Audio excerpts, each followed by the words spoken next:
Comment présenter son projet d'orientation grand oral? Bonjour, je suis Françoise Thiribin, professeure de sciences économiques et sociales au lycée Louis Defoy de Bayonne. Quoi dire dans son projet d'orientation une fois qu'on a parlé de Parcoursup? Il faut que ça dure 5 minutes. Dans ce Go7, nous allons voir comment mettre vos réflexions et vos motivations dans cet exposé de votre projet d'orientation. Donc, pour parler de ce projet d'orientation, nous allons réfléchir à 4 aspects. Le premier, le choix d'orientation. Le deuxième, les centres d'intérêt. Le troisième, le choix de la spécialité. Et le quatrième, l'apport de ce travail grand oral. Donc, vous pouvez commencer à réfléchir sur votre choix d'orientation.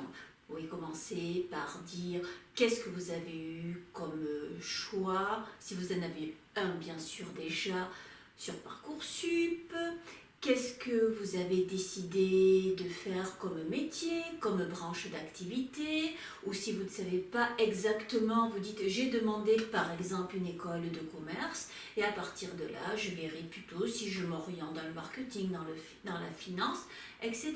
Donc déjà vous pouvez amener dans ce choix d'orientation une réflexion qui est un entonnoir. Vous pouvez dire je ne sais pas exactement ce que je veux faire, mais je pense que ce choix-là va me permettre un petit peu d'y voir plus clair. Donc ça, c'est le premier point que vous pouvez aborder. Donc le second point que vous allez pouvoir mettre en avant, ce sont vos centres d'intérêt. C'est-à-dire que si pendant vos années de lycée, vous avez fait des stages, si vous avez participé à un programme Erasmus par exemple, ou d'échange avec d'autres lycées, donc vous pouvez également mettre ça en avant. Vos activités extrascolaires, que ce soit par exemple du sport, de la musique ou d'autres activités culturelles, mais également si vous faites partie d'associations, si vous avez un poste par exemple à la Croix-Rouge, ou que vous faites partie, je sais pas, de quelle association, si vous menez des actions. Donc vous pouvez mettre en avant tout cela pour montrer que vous avez développé des compétences hors scolaire et que vous faites le lien avec vos futures activités par exemple. Également, le troisième élément que vous pouvez mettre en avant, c'est vos choix de spécialité.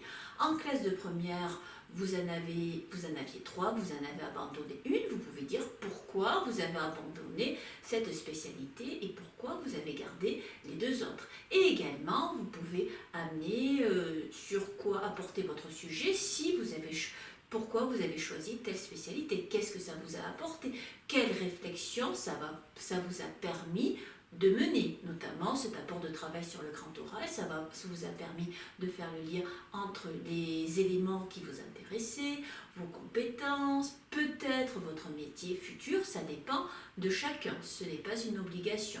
Le but, c'est de montrer au jury que vous avez réfléchi, que vous êtes capable d'expliquer vos motivations et que vous êtes capable d'argumenter oralement, de développer ces qualités orales qu'on attend de vous. Donc, maintenant que vous avez réfléchi à tout ce qui a entouré votre choix, votre projet d'orientation, il va falloir les mettre en forme. Donc, vous pouvez commencer. Donc, j'ai choisi tel projet d'orientation. Pourquoi? Et donc vous expliquez, première série d'arguments, en reprenant j'ai telle appétence pour telle chose, j'ai développé telle chose, etc. Ça c'est un premier type d'argument. Second type d'argument que vous pouvez mettre par la suite, donc j'ai mis en place telle démarche, ça me permet de réfléchir à telle chose, et vous pouvez conclure sur vos années scolaires. Donc en fait, ce qui va être évalué, ce n'est pas le choix d'orientation lui-même que vous avez fait, mais la façon dont vous en parlez, votre capacité à démontrer, à argumenter, à interagir avec votre jury. C'est ça qu'on évalue. N'oubliez pas, ce moment est très important puisque ça vient clore les 20 minutes de présentation. Donc c'est la dernière image que vous laissez au jury. Donc ne vous inquiétez pas si vous n'êtes pas très bien sorti sur votre question de grand oral, notamment dans tout ce qui est connaissance. Le but, je vous rappelle, les critères d'évaluation sur le contenu des connaissances, c'est un critère sur 5. Vous avez les 4 autres qui portent vraiment sur la compétence de l'oralité et vous pouvez tous vous en sortir, notamment là quand vous parlez de quelque chose qui vous intéresse.